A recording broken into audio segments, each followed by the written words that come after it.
하나님께서 주시는 말씀 사무엘상 10장 17절에서 27절입니다.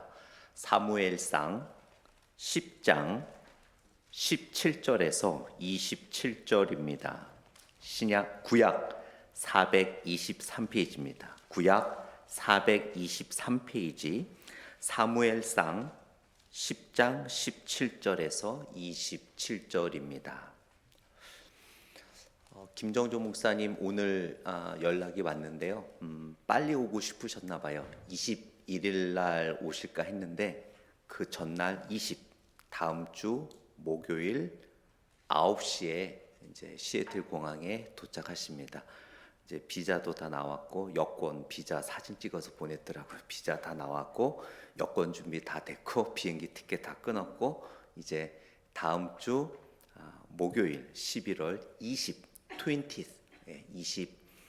오전 9시에 대한항공으로 어린아이 셋, 6살, 4살, 1살. 그 1살이 아주 귀여워요. 남자 딸 아들인데 그 1살이 아주 귀엽습니다. 이제 제가 지난주에 우리 성도님들께 우리 목사님 좀 도움 구했는데 벌써 제 아내에게 너무 많은 분들이 이렇게 도와주시는 손길들이 있어서 너무 감사합니다. 제가 그거 보면 이래서 하나님께서 우리 평강장로교회를 축복하지 않을 수 없겠구나.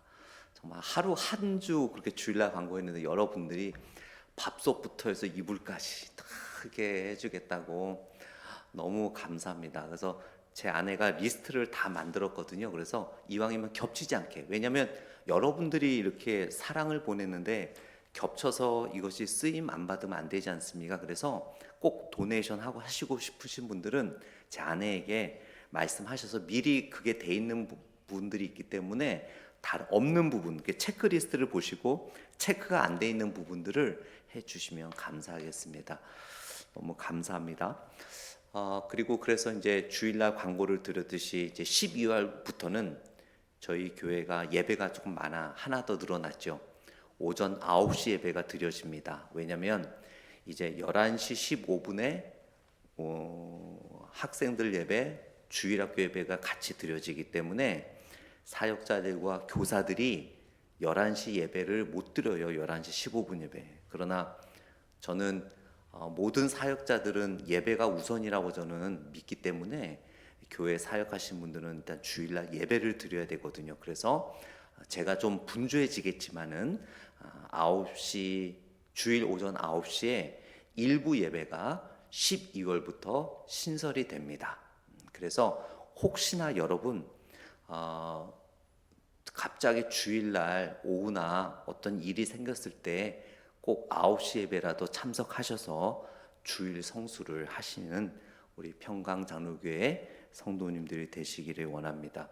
그래서 지금 그 2층 공간, 탁구대가 있는 넓은 공간을 제 사무실 바로 앞부터 해서 이렇게 아코디언 도어라고 해서 이렇게 닫는 거 있지 않습니까? 그걸로 해서 오른쪽 부분을 그 유스 아이들 예배실로 이제 단장을 하려고 합니다.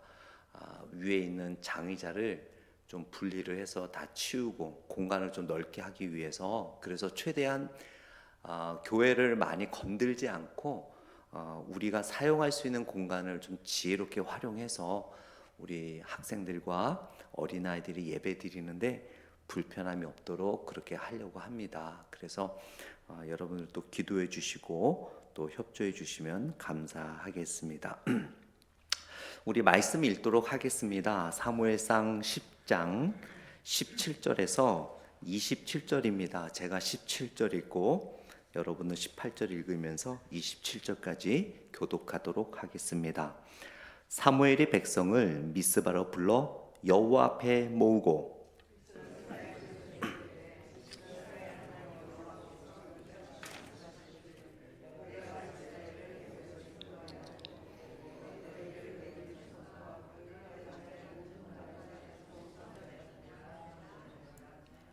너희는 너희를 모든 재난과 고통 중에서 친히 구원하여 내신 너희의 하나님을 오늘 버리고 이르기를 우리 위에 왕을 세우라 하는도다. 그런즉 이제 너희의 지파대로 1000명씩 여호와 앞에 나아오라 하고,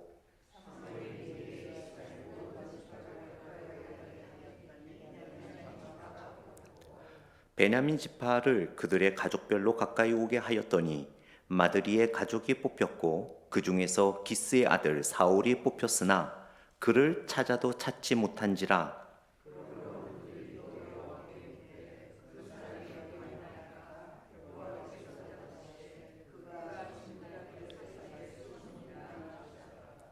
그들이 달려가서 거기서 그를 데려오매 그가 백성 중에 서니 다른 사람보다 어깨 위만큼 컸더라.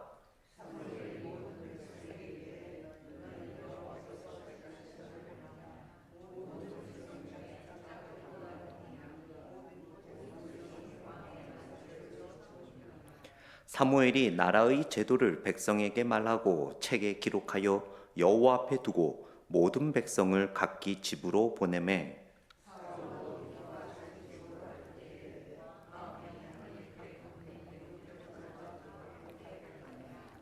같이 있습니다.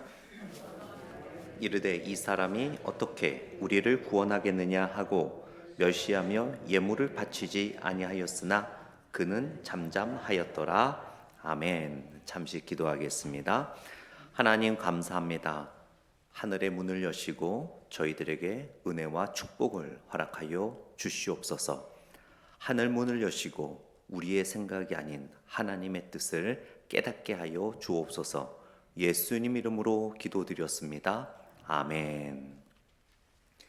드디어 사무엘이 공식적으로 이제 이스라엘의 왕에 이제 취임하는 그 순간을 사무엘이 우리들에게 보여주고 있죠.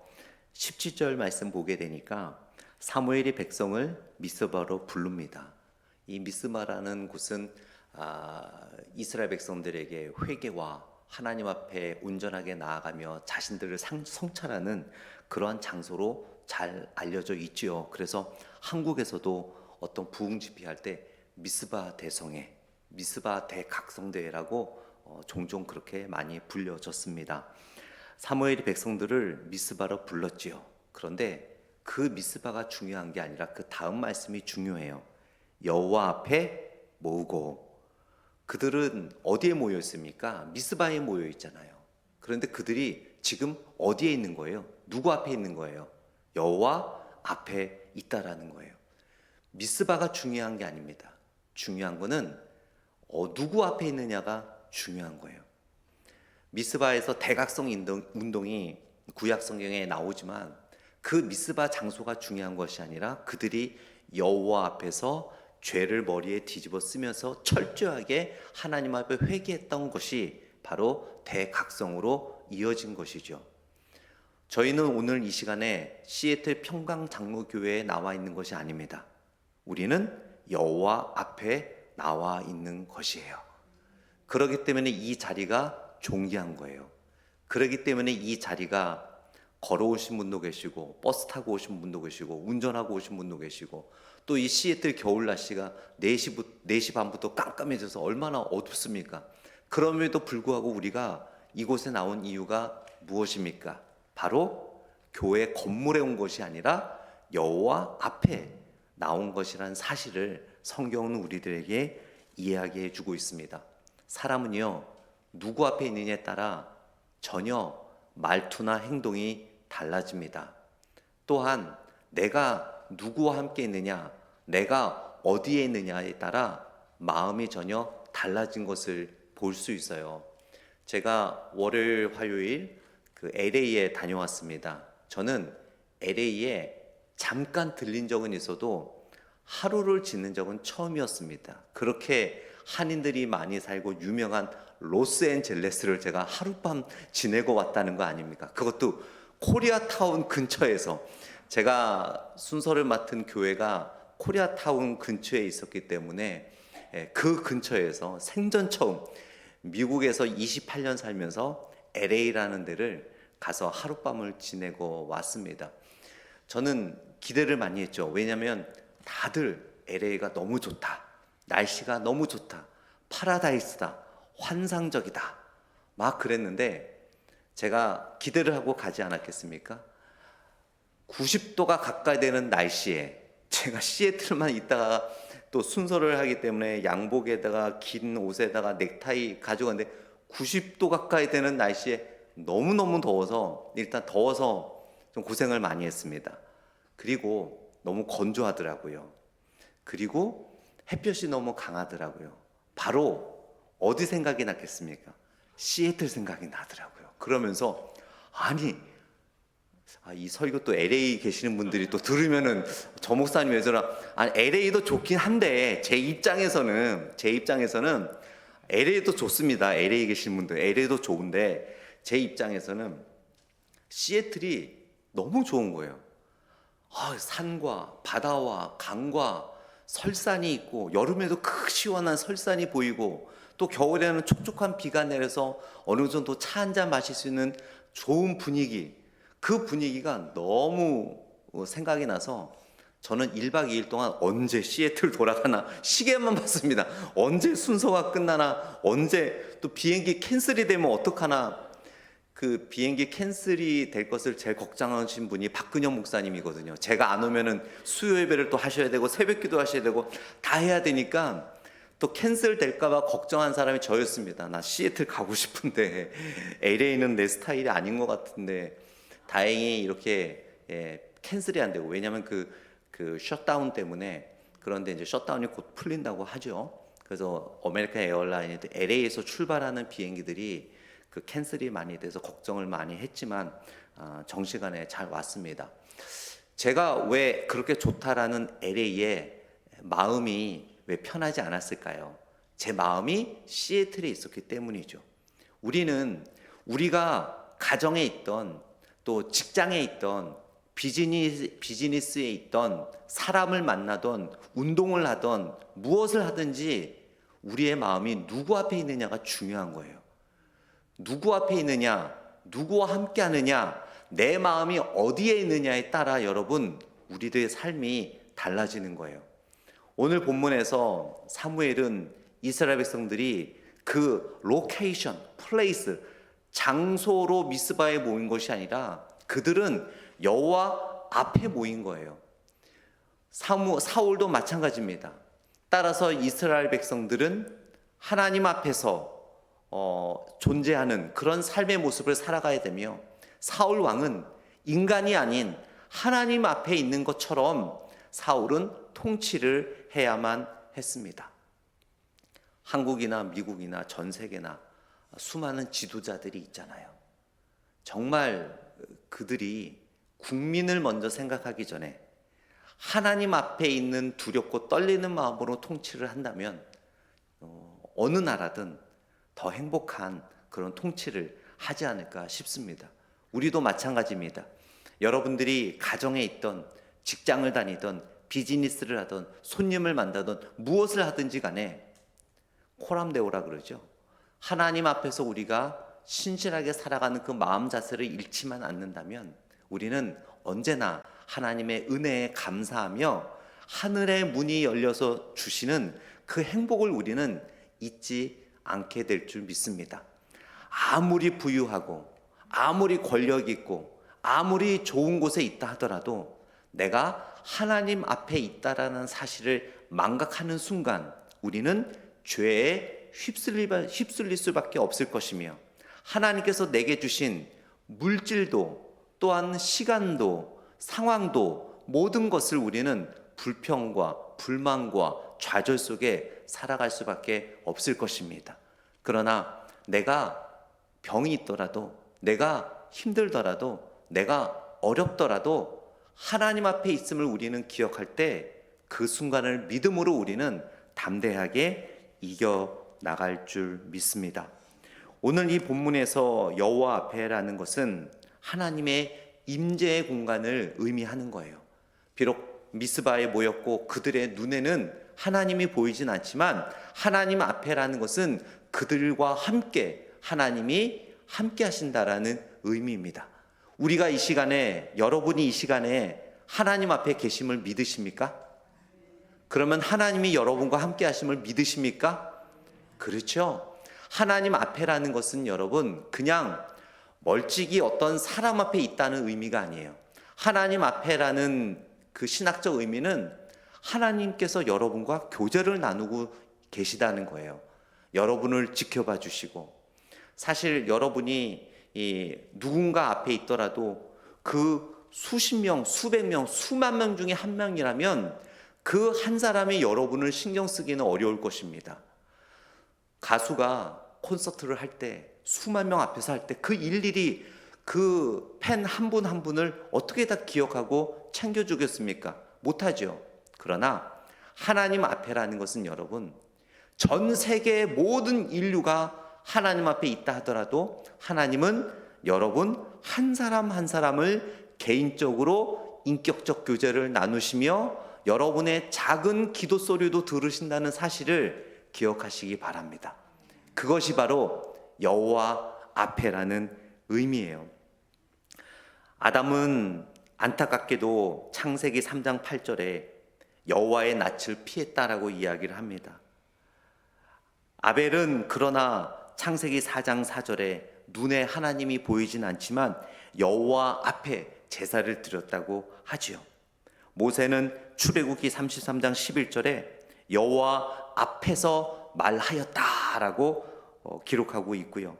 엘리야는 열왕기상 17장 1절에 내가 섬기는 여호와 앞에 서 있노라라고 말하고 있습니다. 따라서 여호와 앞에 있다라는 것은 하나님이 실제적으로 그곳에 계시다는 믿음의 고백인 줄 믿습니다. 여러분이 늘 언제나 여호와 앞에 계신다라고 믿는다면 그 시간, 그 순간 실제적으로 여호와께서 여러분과 함께 계심을 믿는다라는 고백이 되시기를 축원드립니다. 또한 여호와 앞에라는 의미는 헌신의 자리예요. 구약 성경에 보게 되면 항상 여호와 앞에 있을 때 헌신을 해야만 했습니다. 레위기 1장 3절 또한 레위기 3장 1절들에 보게 되면 여호와 앞에서 드리는 예배는 헌신의 자리였습니다. 따라서 여호와 앞에 선다는 것은, 여호와 앞에 있다라는 것은 바로 언약적 관계 속에서 자기 자신을 하나님께 드리는 믿음의 고백입니다. 우리가 믿음으로만 하나님께서 나와 함께 하시고 내가 여호와 앞에 있다라는, 하나님께서 나를 도와주신다는 것뿐만 아니라 내가 여호와 앞에 있기 때문에 하나님께서 내게 명령하신 것은 내가 그렇게 순종하겠다라는 헌신적 마음이 있을 때 우리는 하나님과 더 깊은 영적 교제와 하나님의 존재를 우리는 실제적으로 느끼게 될 줄 믿습니다. 그래서 존 파이퍼 목사님이 이렇게 말씀한 적이 있어요. 하나님의 임재를 즐거워하라.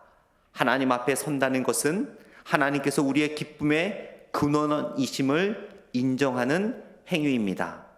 그분 앞에서 우리는 두려움으로 떨지만 동시에 가장 깊은 기쁨과 만족을 경험하게 됩니다 라고 이야기를 하고 있습니다. 오늘 본문에서 사무엘이 미스바의 여호와 앞에 그 백성들을 모은 것은 바로 우리에게 놀라운 기쁨과 은혜를 주시는 분이 바로 인간 사울이 아닌 하나님이심을 그들에게 다시 한번 상기시켜 주기 위한 것임을 우리는 알 수 있습니다. 우리가 잘 아는 창세기 28장에 보게 되면 야곱이 베델에서 하나님의 천사와 씨름을 하지요. 그리고 야곱이 28장 창세기 28장 16절에 그때서야 이렇게 고백합니다. 여호와께서 과연 여기 계시거늘 내가 알지 못하였도다. 늘 하나님이 함께 하셨음에도 불구하고, 늘 그의 삶이 여호와 앞에 있는 삶이었음에도 불구하고 결국 그가 하나님과 씨름하며 정말 그 뼈가 부러지는 고통을 당한 이후에 하나님의 축복의 은혜의 격려를 통하여 그제서야 그는 고백합니다. 내가 늘 하나님 앞에 있었건만 이제서야 내가 그걸 깨달았습니다라고 고백하는 거예요. 여러분, 우리 크리스찬들은요 천국 갈 때까지 늘 우리는 하나님 앞에 있습니다. 그래서 그는 여호와 앞에 있음을 깨닫고 결국 하나님의 임재를 인식하고 나서야 그곳이 바로 진정한 베델이 되었던 것을 알 수 있습니다.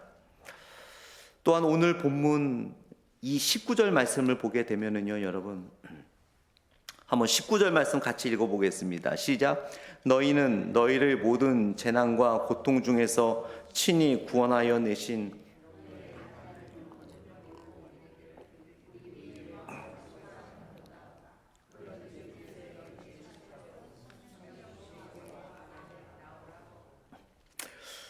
제가 종종 말씀을 드리잖아요. 한글 번역이 조금 아쉬움이 있다고. 19절에 너희는 너희를 모든 재난과 고통 중에서 친히 구하여 내신. 여기서 한글 문법에는요, 구하여 내시는 이것은 과거형이에요. 과거에 구해 주신, 구하여 내신. 그러나 성경 원어에는요, 과거형이 아니에요. 현재형입니다. 원어대로 해석하면 이렇게 돼요. 너희는 너희를 모든 재난과 고통 중에서 지금 구원하고 주시는 너희의 하나님을 버리고. 과거에 그렇게 하셨고 지금 안 하신다면 여러분 어느 정도 이해가 되겠죠. 과거에 나한테 잘해주고 지금은 잘해주지 않았기 때문에 그 사람을 점점 잊어버린다? 어느 정도 이해가 됩니다. 그렇죠? 그런데 하나님께서 이스라엘 백성들에게 너무나 섭섭한 건 과거뿐만 아니라 지금도 그들을 구원해 주고 계심을 그들이 잊지를 못하는 거예요. 늘 인간은 그렇습니다. 고난과 어려움과 고통 속에 있을 때 간절히 기도해서 하나님의 응답을 받으면 하나님이 나를 구원해 주셨구나.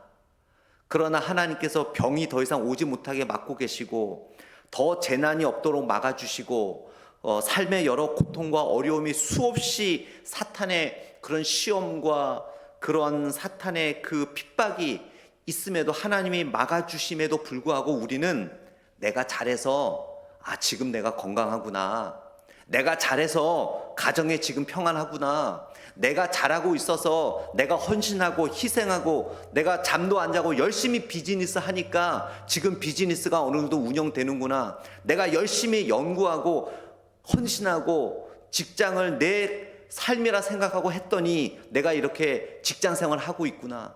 우리는 고통이 있은 후에 기도의 응답을 받으면 그때만 우리는 하나님이 우리를 구원해 주셨다라고 생각을 해요. 하나님께서 문제가 오기 전에 하나님께서 막아주시고 인도해 주시고 축복해 주시고 하나님께서 우리를 보호해 주시는 것은 우리는 하나님께서 우리를 위하여 구원해 주신다는 것을 망각하고 살아갑니다. 이스라엘 백성들은 그것을 잊었어요. 이방 나라가 침범해 왔을 때 간절히 기도해서 이방 나라를 무찔러 주시면 하나님께서 우리를 구원해 주셨다. 그러나 이방 나라가 침범하지 않으면 우리의 국방력이 강하니까, 우리가 잘하고 있으니까, 우리가 경계를 잘하니까 하나님이 막아주고 계시는데 그것을 자신들의 헌신과 자신들의 그러한 자만심으로 하나님의 구원을 잊어버리는 거예요. 사실 19절 초반부에 중요한 단어가 또 생략되어 있어요. 19절에 여러분 한글 성경은 어떻게 시작합니까? 너희는 너희를. 그러나 원어에는 거기에 한 글자가 더 있어요. 그러나. 18절에 보세요. 모든 나라의 손에서 건져내었느니라 하셨거늘 그러나 너희는 너희를 모든 재난과 고통 중에서 친히 지금도 구원하고 계시는 너희의 하나님을 오늘 버렸다. 여러분이 아프실 때, 여러분이 힘드실 때 기도에 응답해 주신 하나님 구원해 주셔서 감사합니다 하셨죠. 아무 일 없는 오늘 그것보다 더 하나님을 열심히 여러분을 지켜주시고 여러분을 보호하여 주시고 여러분을 인도해 주셨는데 그때 그 정말 눈물 흘리며 감사드렸던 그 감사만큼 오늘 하나님께서 구원해 주신 것에 대해서 감사하셨습니까? 지금도 하나님은 여러분을 보호하고 계시는 거예요. 구원하고 계시는 거예요.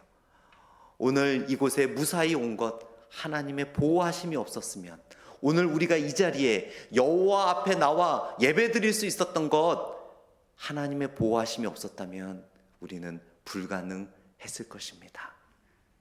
그러면서 그러한 구원해 주신 하나님, 지금도 구원하고 계신 하나님, 지금도 축복해 주신 하나님을 사무엘은 강조하고 있는 거예요. 그러면서 그런 하나님을 어떻게 했다고요? 버렸다라고. 배은망덕이라고 아십니까? 은혜를 까먹고 자기 잘났다고 살아가는 사람들을 배은망덕. 바로 오늘 본문이 배은망덕한 이스라엘의 모습을 보여주고 있는 거예요.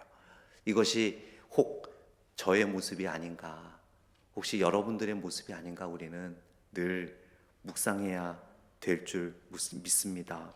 그런데 여기서 여러분, 저는 가슴이 너무 아팠어요. 하나님을 오늘 버리고, 이 버린다라는 것은 바로 신앙의 본질을 떠났다라는 의미예요.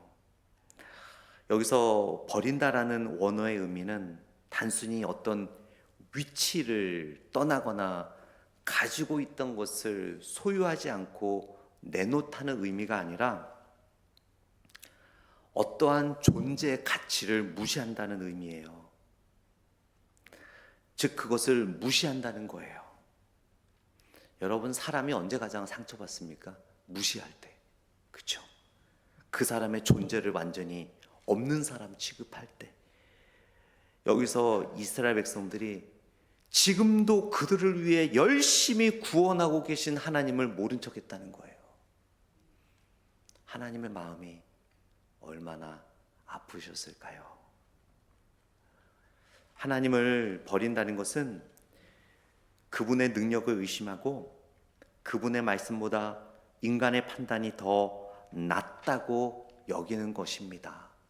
왜 그들이 그들의 참된 왕인 여호와 하나님을 버리고 왜 인간의 왕을 추구했을까요? 하나님의 존재를 무시한 거예요. 더 이상 하나님은 우리의 왕 말고 진짜 눈에 보이고 화려하고 좀 멋있는 왕을 좀 세워주세요. 여전히 지금도 그들을 위하여 일하시고 계시고 역사하시고 구원하신 하나님을 향해서 하나님 말고 인간적인 왕을 우리에게 주세요. 우리도 좀 떵떵거리며 이방 나라들처럼 화려한 궁궐도 짓고 화려한 왕들의 그 모습을 좀 있어서 우리도 좀 체면 좀 차리게 하나님 말고 인간적인 왕 주세요. 그렇게 하나님의 존재를 무시한 것이었습니다.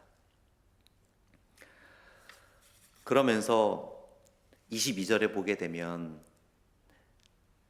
사울이 나타나는데요.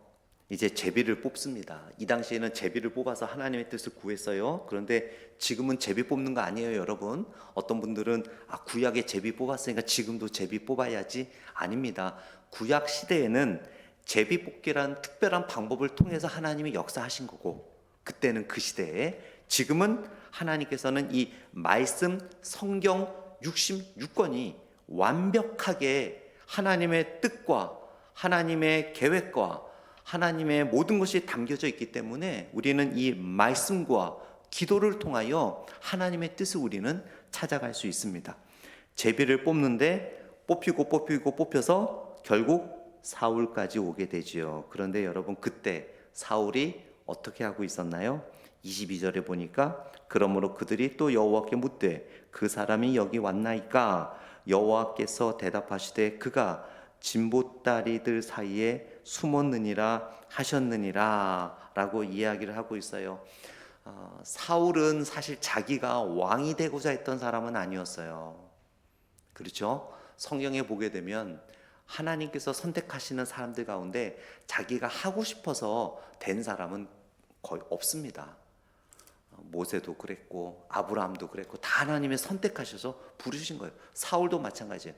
말년에 하나님께 온전하게 드리지 못해서 결국 하나님에게 찍혀서 쫓김을 받지만 사울 또한 자기가 어떤 인간적인 권세를 원해서 자기가 왕이 되고자 했던 사람은 아니었어요. 이제 이 전에 벌써 사무엘한테 이야기를 드렸죠. 이제 사울이 이 왕으로 뽑히는 그 순간 그 다른 사람들보다도 머리 하나가 더 큰 사울이, 그 장성한 사울이 어떻게 하고 있었어요? 진보다리 사이에 숨어 있었대요. 이것이 바로 인간의 진정한 모습입니다. 이스라엘 백성들은 위대하고 용감하고 화려한 인간적인 왕을 원했지만 그 당시에 그들이 원하는 인간적인 모습으로 가장 완벽했던 사울, 건장하고 어느 이방 나라보다도 뛰어나게 보일 만한 사울이었지만 그의 본질을 오늘 본문을 통해 보여주는 거예요. 어느 누구도 여러분 하나님 앞에서는 작은 씨앗과 같은 존재입니다. 인간의 눈에 보이기에는 그것이 화려해 보이고 그것이 강해 보이고 그것이 좋아 보이고 그것이 내 인생을 바꿔줄 것 같지만 하나님이 허락하지 않는 한, 하나님의 손길이 없는 것은 다 이렇게 숨을 수밖에 없는 미약한 존재라는 것을 보여주는 거예요. 우리도 마찬가지입니다. 그래서 우리는 여러분 천국 가는 그날까지 겸손해야 돼요. 사울처럼 위대하게 뽑힌 사람조차 하나님 앞에서는 숨는 존재밖에 되지 못합니다. 그러한 우리가 어떻게 미워하고 정죄하고 교만할 수 있겠습니까? 우리는 앞에서 말씀드렸듯이 여호와 하나님 앞에 있기 때문에 사람이 아닌 나보다 못난 사람이 있다 하더라도 그보다도 더 먼저 우리는 생각해야 되는 것이 그 나보다 못난 사람 앞에 있는 것이 아니라 위대하신 여호와 앞에 있음을 기억하십시오. 나보다 믿음이 어린 사람 앞에 있어서 내가 교만하고 떳떳해질 것이 아니라 내 믿음을 주관하시는 여호와 하나님 앞에 있다는 것을 늘 생각한다면 우리는 교만해질 수 없습니다. 바울이 그렇게 인간적인 모습으로 완벽했던 사울조차도 하나님 앞에서는 부끄럽고 두렵고 떨리는 마음에 숨을 수밖에 없었다라는 것을 보게 됩니다. 말씀을 맺도록 하겠습니다. 아돌 핑크는 이런 말을 했어요. 하나님은 인간의 잘못된 선택조차도 그의 뜻을 이루기 위해 사용하시지만 그 책임은 인간이 져야 한다. 하나님께서 이스라엘 백성들에게 왕은 허락해 주셨습니다. 그러나 그것은 인간 이스라엘이 강력하게 요청하였기 때문에 하나님의 섭리와 뜻에 따라 그것을 허락한 것이지 하나님의 기쁘신 뜻과 하나님이 원하시는 계획은 아니었죠. 그렇게 해서 이스라엘 백성들은 왕이 세워졌다고 해서 참 기뻤습니다. 그러나 결국 이스라엘은 왕들로 인해 피폐해질 수밖에 없는 민족이 되어 버립니다. 나중에 같이 공부하겠지만 열왕기 상하나 역대기 상하를 보십시오. 이스라엘 왕들 중에 진짜 믿음 있는 신실한 왕은 5손가락 안에 뽑기 어렵습니다. 전부 다 타락하고 타락한 국가를 만들어버린 그러한 왕들이 되었죠. 오늘 본문에 보게 되면 이것을 우리들에게 상기시켜 줍니다. 우리가 원하는 것, 때로는 하나님께서 우리에게 허락하실 때도 있어요. 그러나 내가 원하고 좋아하는 것이 아니라 늘 우리는 여호와 하나님 앞에 있음을 기억하고 하나님의 뜻에 우리가 모든 것을 의지하는 우리의 삶이 되었을 때 사울처럼 숨는 삶이 아니라 우리는 믿음으로 담대함과 기쁨으로 나가는 삶이 될 줄 믿습니다. 기억하십시오. 하나님은 인간의 잘못된 선택조차도 그의 뜻을 이루기 위해 사용하시지만 그 책임은 우리가 져야 하는 것입니다. 여러분은 여호와 앞에 있습니다. 그것만 기억하신다면 우리의 모든 결정과 길은 하나님의 선하신 뜻을 이루는 길이 될 줄 믿습니다.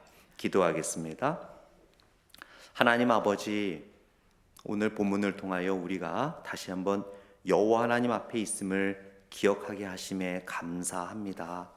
또한 그때 내가 아플 때 치료하신 하나님, 나를 구원해 주셔서 정말 감사했었는데, 그때 내가 어려울 때 응답해 주신 하나님, 그때 구원해 주셨다고 너무 감사했는데 혹 아무 일도 없어서 우리의 감사가 사라지고 있지는 않습니까? 지금도 내가 이 정도로 아픈 것 또한 하나님께서 보호해 주시고 지켜주셨기 때문에 이 정도만 아픈 것을 우리가 감사하지 못하지 않았습니까? 이 정도의 가정의 어려움, 이 정도의 삶의 어려움, 이 정도의 직장의 어려움, 이 정도의 비즈니스의 어려움, 이 정도의 관계의 어려움, 이 정도의 삶의 어려움, 하나님께서 지금 나를 구원하고 계시기 때문에 이 정도 받게 되지 않음을 우리가 감사치 못함을 주여 용서하여 주옵소서. 온전히 하나님 앞에 있음을 기억하며 사울처럼 하나님을 온전히 신뢰하지 못하여 두려움에 떨며 숨는 미약한 자가 되지 않도록 인도하시고, 늘 하나님 앞에서 담대한 믿음으로 하나님의 오른손으로 나를 붙들어 준다는 사실을 기억하며 담대하게 나아갈 수 있는 우리의 삶 되게 하여 주옵소서. 감사드리며 예수님 이름으로 기도드렸습니다. 아멘.